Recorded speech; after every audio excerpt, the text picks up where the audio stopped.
어제 어느 뉴스가 제일 관심이 있으셨는지 모르겠지만 이쪽 엔지니어들 사이에서는 클로드 4.6, 오퍼스 4.6 그리고 GPT 쪽에서 나온 오픈 AI 쪽에서 나온 코덱스 5.3 그게 제일 큰 뉴스였거든요. 뭐 시장이 개폭락을 하든 말든 둘이 눈치를 보다가 거의 뭐 몇 분 사이로 발표를 하더라고. 올트만하고 엔트로피하고. 어쨌든 그랬는데 뭐 그게 중요한 건 아니고 지금 이 카니지라고 하죠. 이 대학살 현상이 벌어지는 특히 사스 소프트웨어 에서 서비스 그 주식들이 박살이 나는 이유 중에 하나가 클로드 때문이라고들 하잖아요. 그러니까 관심을 가질 수밖에 없지 클로드에. 원래 클로드 코드라는 게 있었는데 그걸 GUI UI를 붙여서 패키지화해서 내놓은 게 이제 클로드 코어워크인데 그걸 써봤더니 이제 와닿는 거지. 클로드 코드를 터미널에서 썼을 때보다는 많이들 쓰게 되니까 시겁한 거지. 세상이 진짜 이 AI로 망가지는 부분이 큰 거 아니냐. 대체하는 부분이. 옛날에는 AI 덕분에 잘 살게 되고 뭐 일자리도 더 많이 만들어지고 막 이렇게 내러티브를 좋은 쪽으로만 가져가더니 갑자기 패닉을 하죠. 일자리도 많이 만들어진다며. 그러더니 왜 그러냐고. 왜 망가지는 부분이 이따시만하게 생기냐고. 막 어도비도 망할 것 같고 그런 세상이 됐냐는 거죠. 재밌는 점이 지금 이메일도 제가 보고 있는데 클로드 팀에서 날라온 Introducing Claude Opus 4.6 이러고 날라와 있거든요. 이거 보여드릴게. 뭐 아시지만 이런 게 날라온다고? 그럼 사람들이 막 몰려서 쓰겠지? 클로드 4.6 써보겠지? 물론 클로드 4.6 제대로 쓰려면 원래 아퍼스를 제대로 쓰려면 아퍼스 모형이 제일 좋은 모형이니까 엔트로픽에서 저걸 제대로 쓰려면 맥스 플랜 정도 써야 돼요. $100 이상. 제일 높은 티어가 엔트로픽에서는 $200짜리거든요. 맥스도 두 종류가 있으니까.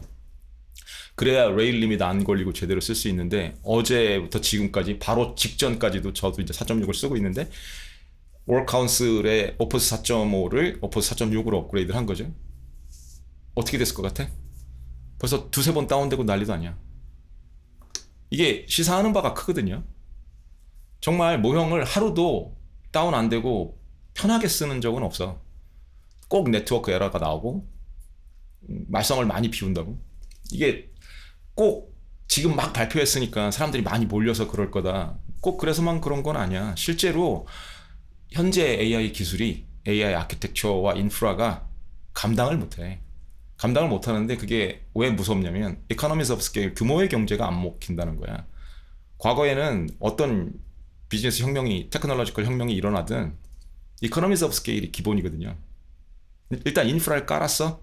더 이상 깔 필요가 별로 없어야 돼. 메인터넌스 케이펙스만 필요하고 인프라를 계속 깔거나 인프라를 업그레이드 할 필요는 없어야 된다는 거야. 쉽게 생각하시면 경부선을 한번 깔았어? 그럼 거기서 돈을 계속 벌어야 되는 거야. 매년 경부선을 다시 깔아? 철도를 다시 깔아? KTX 철도를? 그러진 않잖아요. 근데 지금 AI를 피상적으로만 쓰시는 분들, 사용자의 관점에서 보면 그게 잘 안 보여. 근데 이걸 이제 파고들어서 공부를 열심히 해보시면 파고들어서 뚜껑 까보고 보면 얘네들은 이거 규모의 경제가 안 먹히는 애들인데라는 걸 알게 돼. 스케일링이 너무 어려운 구조기 때문에 사용자가 늘어나면 늘어날수록 컴퓨트도 늘어나야 되는 거고 사용하는 GPU 클러스터도 늘어나야 되는 거고 그 제반 인프라도 늘어나야 되고 파워도 늘어나야 되고 그래서 진짜 파워 먹는 하마고 자원 먹는 하마예요. 이게 바뀌지를 않아. 그러니까 잘 생각해 보시면 저렇게 돈을 잘 번다는 하이퍼 스케일러들이 구글도 그렇고 아마존도 그렇고 마이크로소프트도 그렇고 메타도 그렇고 이 네 개 회사만 합쳐도 650빌리언 정도를 2026년에 꼬라박겠다는 거거든. 계속 커지고 있잖아. 왜 계속 커지냐고. 이제 줄어들 때도 됐거든. 줄어들 때도 됐는데 덩치가 막 두 배, 세 배로 늘어나고 있는 거야. 케이펙스 덩치가. 아마존이 200빌리언을 쓰겠대? 구글보다 더 쓰겠다는 거거든. 시겁할 수밖에 없는 거라고. 리턴 온 인베스트먼트라고 하잖아요. ROI가 안 나온다고. 그렇게 해서는. 그러면 올해 200빌리언 썼으면 추세라는 게 있잖아. 아, 이게 스케일링이 안 되는구나라는 걸 눈치를 까기 시작했는데 시장이 추세라는 게 있는데 계속 늘어나기만 하잖아. 그럼 내년이라고 다를까? 우리는 아퍼스 5를 원할 거고 GPT-6를 원할 텐데 얘네들이 그냥 지금 인프라에서 돌아간다? 안 돌아가거든요. 더 좋아져야 돼. 생각해 보시라니까. 지금 로컬 모형으로 한 번이라도 돌려보신 분들은 아시겠지만 로컬 모형 작은 거 돌리려고 해도 버벅대고 너무 힘들잖아. 하드웨어를 올려야 되잖아. 근데 작은 모형들은 성에 안 차잖아. 성능이 떨어지니까. 그 구조거든 지금. 그러니까 철도가 한 번 깔리면 그 위에 어떤 기차가 달리든 업그레이드된 기차가 달리든 상관없는 철도가 아니라고. 앞으로 계속 그걸 철도 자체를 업그레이드를 해서 더 좋은 모형들이나 이런 걸 달릴 수 있게 계속 다시 깔아야 되는 거야. 아니면 추가를 하거나. 그러니까 무서운 거예요. 그러니까 올해 만약에 200빌리언을 쓴다? 내년엔 더 쓸 리스크가 크다는 거야. 아니면 거의 안 줄어들거나. 줄어들어야 되는데 지금 200빌리언을 쓰면 갈수록 줄어들어서 거의 메인터넌스만 필요한 정도? 몇 빌리언 정도 쓰는 정도? 그리고선 그 200빌리언에 해당하는 돈을 벌어들여야 ROI가 나오는 거잖아요. 인베스트먼트 한 거에 대해서 내가 리턴이 있어야 되는 거니까. 그게 지금 몇 년 안에 가능할까요? 이 친구들이 지금 KPX를 멈춘다고 해도 힘들거든? 브레이크 이븐 하기도? 그런데 이렇게 써가면서 한다고? 그 5달러짜리 원가가 5달러짜리 햄버거를 1달러에 팔면서 계속 서브시다이즈를 해가면서 이렇게 나가고 있는데 이걸 몇 년 안에 돈을 벌겠다고? 만약에 상황이 안 좋아져서 더 안 좋아져서 KPX도 바닥나기 시작하면 KPX 자원도 투자를 할 자원도 바닥나기 시작하면 지금은 돈을 벌고 있잖아요. 삽장사를 하면서 벌고 있고 구글도 벌고 있고 아마존도 벌고 있고 마이크로소프트도 벌고 있고 그러니까 메타도 눈독을 들여갖고 컴퓨터 장사를 하겠다고 그러는 거거든. 자인하는 거야. 돈이 지금 막 안 된다라는 걸. 그리고 그 규모의 경제, 에코노미 오브 스케일이 안 된다라는 걸 증명하는 거라고. 나중에 그러면 이게 뭐로 돌아오냐면 고정비용으로 돌아오잖아요. 별로 쓸모도 없는 고정비용. 저 시클리컬들, 경기 민감주들이 박살나는 큰 이유 중에 하나가 나중에 설비 투자를 엄청 했다가 수요가 꺾이면 사이클이 꺾이면 그 공장들이 놀거든. 그거는 마찬가지라고 지금. 만약에 AI 붐이 조금이라도 꺾이면 얘네들이 인프라 깔아놓은 거 데이터 센터들 그럴 위험이 굉장히 크거든요. 쓸모없는 GPU도 쌓여있고 그럴 구닥다리 GPU도 쌓여있고 어차피 그건 AI 붐이 계속 돼도 디프리시에이션도 해야 돼. 옛날 GPU 갖고 안 된다고. 그러니까 모순이 한두 개가 아니에요. 원래는 시나리오를 한 가지만 잡고 퍼마 불들이라고 하죠. AI가 앞으로 잘 될 거라고만 생각하는 우기는 사람들의 관점에서는 불리시한 관점만 있는 사람들은 시나리오를 하나 잡고 가고 있다고. AI 붐이 계속돼서 우리는 AI 혁명을 원샷 할 수 있다. 그래서 유토피아로 이어질 거다. 그렇게 생각을 하고 있는 거야. 거기다 올인하고 퍼펙트 엑스큐션으로 베팅을 하는 거라고. 그래서 엔비디아가 막 20 트릴리언까지 갈 수 있다. 이런 식이거든. 그럼 현실적으로 생각을 해보자는 거야. 정말 그렇게 가고 있나? 올해 들어와서 갑자기 왜 사스가 무너지냐는 거야. 사스 그 소프트웨어 회사들이. 그럼 올드 이코노미가 있다는 거잖아요. 분명히 이쪽 진영에서 애써 외면을 해왔던 덮고 넘어가려고 했던 AI 때문에 망가지는 섹터나 경제 부분이 있다는 거잖아. 올드 이코노미가. 엄연히 존재하잖아. 그렇게 해서 진짜 실직하는 사람들이 나오고 그걸 무시할 수 없다고. 그리고 AI가 새로 창출하는 분야도 분명히 있어요. 그 경제도. 그냥 뉴 이코노미일 거 아니야. 걔네들이 갑자기 자리바꿈을 하는 건 아니라고. 공존을 한다고. 트랜지션 피리어드가 있을 거라고요. 그때 망가지는 부분이 크냐 새로 이거를 덮어주는 부분이 크냐에 따라서 얼마나 상쇄할 수 있느냐. 그러니까 쉽게 얘기하면 하드 랜딩이냐 소프트 랜딩이냐 차일 거 아니에요. 경착륙을 하느냐 영착륙을 하느냐. 근데 지금 시장이 패닉을 하는 건 경착륙에 베팅하는 거라고. 그리고 논리적이지도 않아. 둘이 상충되는 거거든.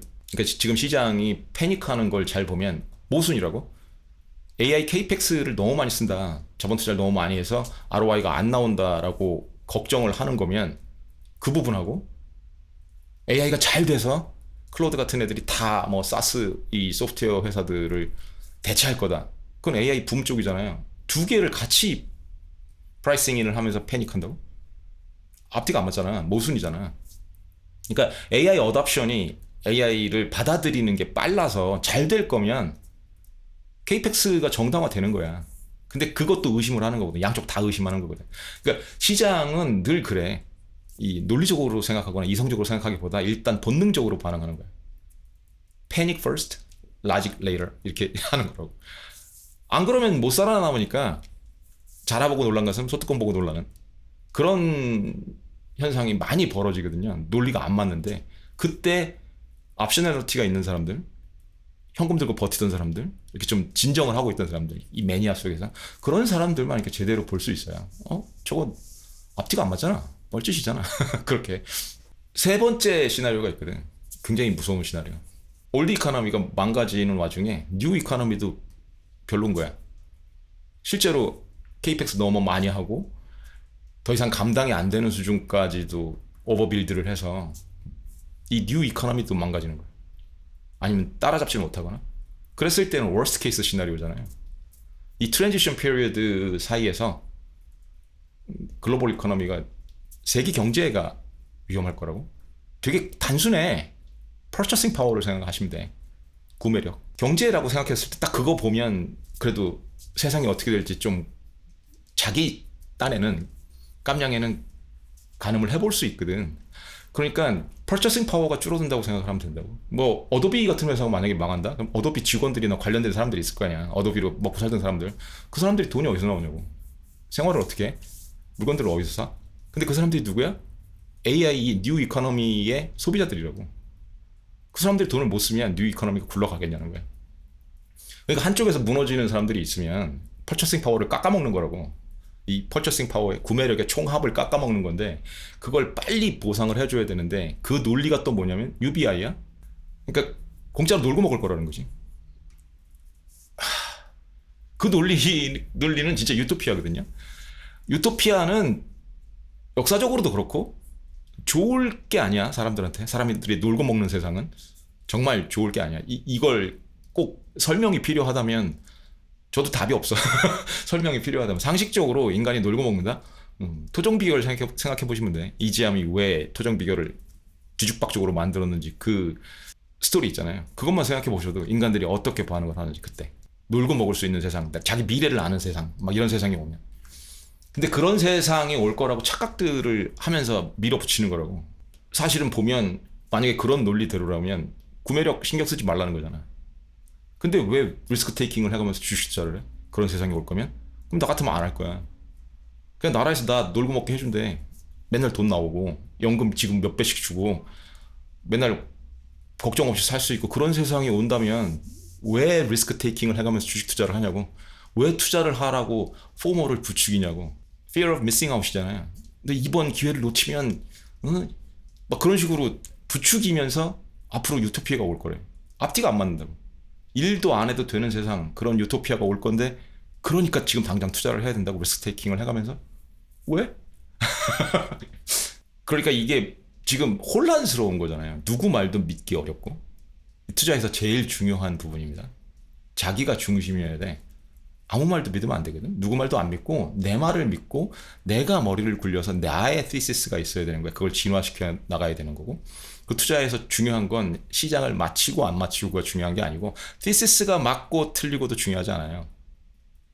애매하실 수 있는데 내가 만든 티시스를 믿고 수정을 해나가면서 그걸 실천할 수 있는 디서플린이 있어야 되는 거야. 그게 중요해. 왜? 100%못 지키거든.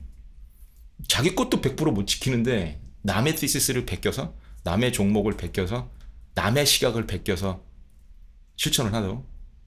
그리고 그 사람이 그걸 어떻게 수정했는지도 진화시켜 나가는지도 모르는데 업데이트가 안 되는데 그래서 말이 안 된다고.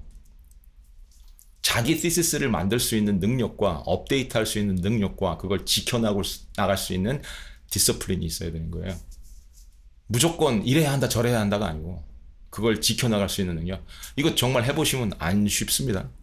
예를 들어 여러분들이 지금 이렇게 막 박살나는 상황에서 현금 100% 들고 있다고 그래서 어떻게 행동하겠다는 플레이북이 있냐는 거야. 그 티시스가 있냐고. 이렇게 할 거다.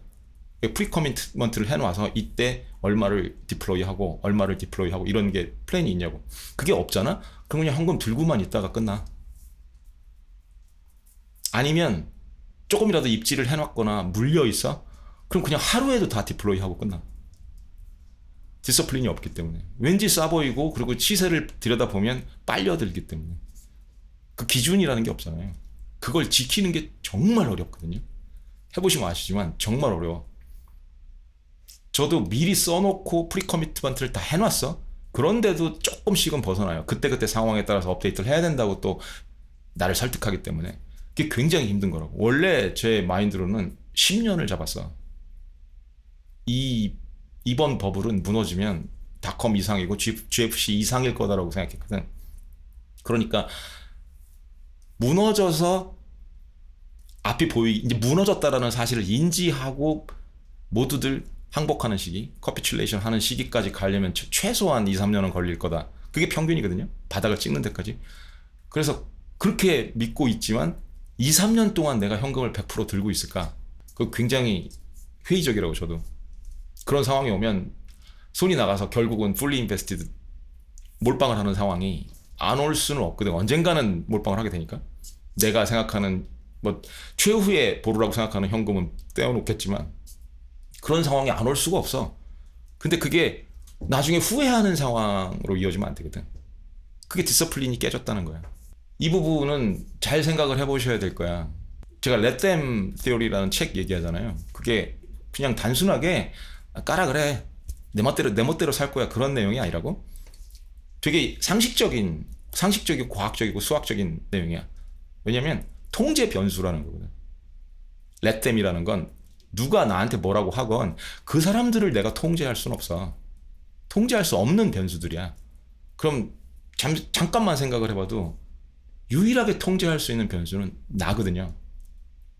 내가 바뀌면 바뀔 수 있고, 내가 의지를 갖고 관철을 하면 관철할 수 있고, 그런 거거든.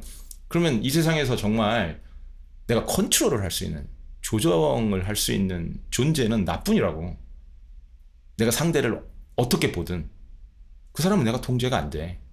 그럼 통제할 수 있는 나한테 권한을 주고 empowerment를 주고 그렇게 하라는 거죠. 그렇게 인생을 살아가면 스트레스가 훨씬 덜하고 성과도 좋다. 뭐 그런 요지야.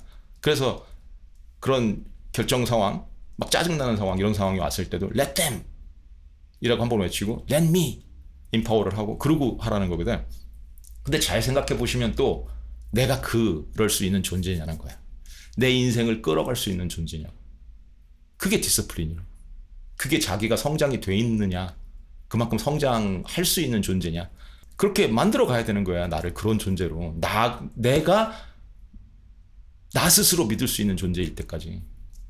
왜 남을 보냐는 거지. 특히 투자하시는 분들이 남한테 의지하는 경우가 많잖아. 저 사람은 유명하니까. 뭐 저 사람은 나보다 많이 아는 것 같고 잘 아는 것 같고 그러니까. 그런 사람이 되라고. 스스로 믿을 사람이 되면, 믿을 만한 사람이 되면 그런 사람 신경 안 써도 되잖아. 어차피 통제 불가능한 변수라고. 그 사람은 그렇게 잘난 사람이라면 정말 자기 티시스를 자기만의 철학으로 자기에 맞게 수정을 해나가는 사람이라고. 그럼 여러분한테 어차피 안 맞아. 그리고 그 사람은 그걸 지켜나가는 사람이야. 근데 여러분은 그걸 볼 수가 없어. 그 사람이 어떻게 하고 있는지를. 아주 극히 일부만 이렇게 훔쳐보는 거나 같다고. 저 사람이 저러고 있겠지라고 착각을 하게 되고. 왜 그래야 하냐는 거지. 내가 할 수 있도록 만들어서 자기를 믿으면 100% 투명하고, 그리고 나도 성장하잖아. 남는 장사잖아. 나를 탓하게 되고 어카운터빌리티도 생기거든요. 책임 소재를 묻기가 쉬워. 내가 실수를 했을 때 만약에 남한테 의존을 한 거면 그 사람을 책임이 있는 것처럼 생각하기 쉽다고. 그리고 그 사람이 틀린 거다 이렇게 생각하기 쉽고. 다시 강조하지만 승률이라는 건 100%가 없어요. 그러니까 모든 티시스가 맞기도 하고 틀리기도 하는 거야. 그래서 업데이트들을 해나가는 건데 승률을 높이기 위해서. 그래도 100%는 없다고. 그러니까 누구를 탓하지도 못하는 거야. 자기 티시스가 나중에 틀린 걸로 판명이 났다고 해서 자기를 탓할 필요도 없는 거고. 왜냐면 그 가능성에도, 그 리스크에도 대비를 했어야 되는 거거든. 그래서 웨이티드 에버리지로 가중평균을 내서 그 시나리오 별로 해칭을 해놔야 되는 거고, 리스크를 최소화하기 위해서. 그게 다 자기 성장이에요. 근데 그거는 간과를 하고 결과만 보잖아. 그 결과는 후견지명이라고. 버핏도 틀려. 그게 와 닿아야 돼. 버핏도 실패한 투자 사례들이 있어. 꽤 돼. 그럼 그걸 뭐라고 할 거냐는 거야. 버핏 따라했으면. 버핏 욕을 할 거야? 근데 그 사람은 자기가 틀리면 나중에 과감하게 정리를 하거나 틀렸다는 걸 바로 인정을 하거든요. 순간적으로. 통제할 수 있는 건 자기뿐이니까. 여러분들도 그래야 하는데 저도 그러려고 노력을 하고 있고 100% 되는 건 아니야. 다 되잖아? 그럼 다 잘하지. 그렇게 할 수 있도록 애를 쓰는 것 뿐입니다. 근데 출발점이 그걸 인지하고 있느냐. 나를 성장시켜 나가야 한다는 걸 인지를 하고 있느냐는 거예요.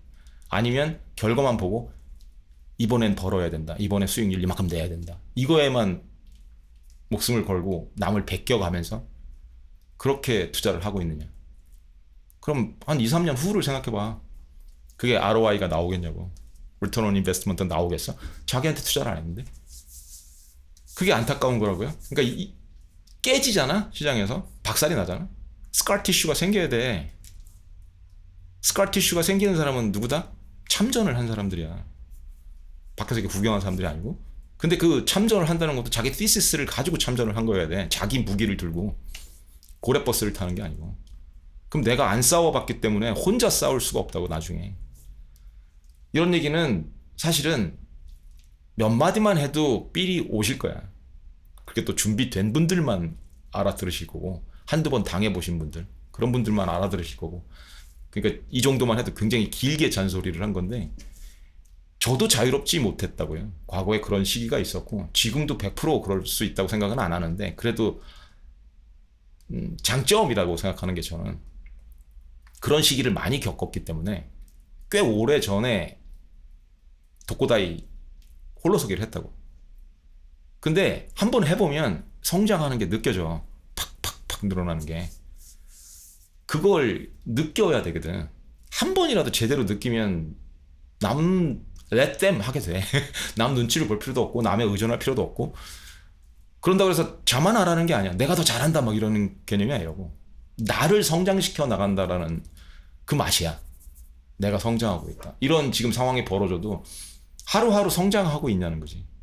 이런 걸 보면서 볼 수 있냐는 거야. 상황이 어떻게 돌아가고 있는지 스스로 설명할 수 있냐고. 맞고 틀리고 중요하지 않다 그랬어. 스스로 설명할 수 있냐고. 논리를 펴가면서 이런 상황 때문에 이럴 거다. 제가 오늘 말한 그런 거. 이게 저도 맞다는 게 아니라니까. 그냥 thesis 일 뿐이야. 이런 시나리오가 있을 수 있고 양 진영이 있는데 이런 건 안 맞는 것 같고 상식적으로 안 맞으니까 UBI 같은 건. 그런 식의 자기만의 철학과 thesis 같은 게 있냐는 거야. 그래야 방향이 있죠. 그 방향으로 나아가야 하니까. 그리고 이런 이벤트들이 벌어졌을 때 내 thesis 랑 비교를 해보는 거라고. 좀 맞아떨어지는 것 같은데? 그러면 가중평균을 했다 그랬잖아요. 시나리오들을. 그 가중평균 가중치가 달라지겠지. 그럼 대응하기도 편해. 근데 그런 기준이 없으면 대응을 아예 못한다고. 대부분 물어보는 게 어떻게 해야 되나요? 그런 거잖아. 남 눈치 보고 저 사람은 어떻게 하나. 그렇게 자꾸 보려고 그러고 자기 기준이 없다는 뜻이야. 그러면 내가 어디로 가고 있는지도 모르는 거고 그냥 따라가는 것 뿐이잖아요. 남는 게 없습니다. 얻어 터져도 남는 게 없고 벌어도 남는 게 없어. 그게 버는 게 아니거든. 운빨이잖아. 그러면 누군가의 운빨에 의존하는 거야. 그게 애널리스트가 됐건 누구 유명한 유튜버가 됐건 그 사람 운빨에 의존하는 거라고. 근데 그 사람의 승률이 100%야? 애널리스트 잘 나가는 사람들의 승률 아시잖아요. 10%도 안 되는 사람도 많아. 근데 그게 의미가 있냐고. 저처럼 제가 옳다는 건 아니지만 그래도 뿌듯하거든. 자기 thesis 를 만들어서 그걸 운용을 해나갈 때 이 전쟁 모사들도 있잖아. War Council이라고 제가 얘기하잖아. 어저께 나왔던 클로드 이제 4.6이니까 아웃포스 4.6이랑 아직은 코덱스는 반영을 안 하고 있으니까 GPT 5.1이랑 제미나이 3랑 얘네들이랑 같이 War Council을 열어서 매일 열어서 자기 테시스를 강화해 나가면서 이런 이벤트들이 벌어졌을 때 뭐 아마존이 케이펙스 200빌리언을 한다더라. 그런 거에 대해서 막 대화를 해보면서 자기 테시스를 만들어가는 거. 이게 맞는 거 같니? 에코노미 오브 스케일을 봤을 때도 이건 말이 안 되는 것 같은데 무한 트레드밀을 도는 기분인데 여기서 ROI가 나오겠니? 이건 모형들이 거의 다 동의하는 부분이거든요. 모형들의 장점은 뭐냐면 자기들의 인간 같은 바이어스는 없어. 물론 이 학습한 데이터들이 인간 데이터이기 때문에 그 바이어스가 스며들어 있기는 한데 인간의 이고 바이어스는 없다고. 그러니까 그런 부분에 대해서는 대화를 하기도 편하고, 내가 휩쓸리지만 않는다면, 너무 모형들을 믿고 그러지만 않는다면, 내가 끌어가면서 워크하우스를 주재하는 주군으로서 그렇게 끌어갈 수만 있으면 굉장히 도움이 많이 됩니다. 그래서 자기만의 티시스를 가지고 그 티시스를 진화시켜 나가면서 실천할 수 있는 디서플린이 있으면 투자해서 많이 까먹지는 않을 수도 있어요. 이렇게 애매하게 얘기할 수밖에 없어. 다 이긴다고 못해. 다 해도 안 되는 곳이 여기니까. 그런데 승률이 꽤 높아지긴 합니다. 특히 깡통찰 리스크, 파산할 리스크는 거의 제로에 가까워요. 파산했다? 뻘짓한 거야. 그걸 인정하고 받아들이고 새 출발하는 것도 그게 스카 티슈라고. 큰 상처를 하나 남기고 나중에 뻘짓을 할 리스크가 있을 때마다 쳐다보는 거야. 야, 내가 이거 죽을 뻔했지 이러고. 그 스카 티슈가 있냐고. 자기가 해나가야지만 있는 거예요. 남기는 거예요. 그런 상황은. 시장에 어떤 바람이 불건 피바람이 불 수도 있고, 제가 많이 쓰는 표현 있잖아, 시산혈락. 그런 시장이 지금 펼쳐지고 있는데, 그렇다고 해도 옵셔널리티가 있었다면, 조금이라도 준비를 해두었다면 자기만의 티시스를 진화시켜 나가면서, 강화시켜 나가면서, 수정해 나가면서 헤쳐나갈 수 있을 거 아니에요. 그럴 수 있을 때 큰 수익을 냈을 때보다 더 큰 기쁨을 느껴요. 그러실 수 있는 여러분이 됐으면 좋겠어.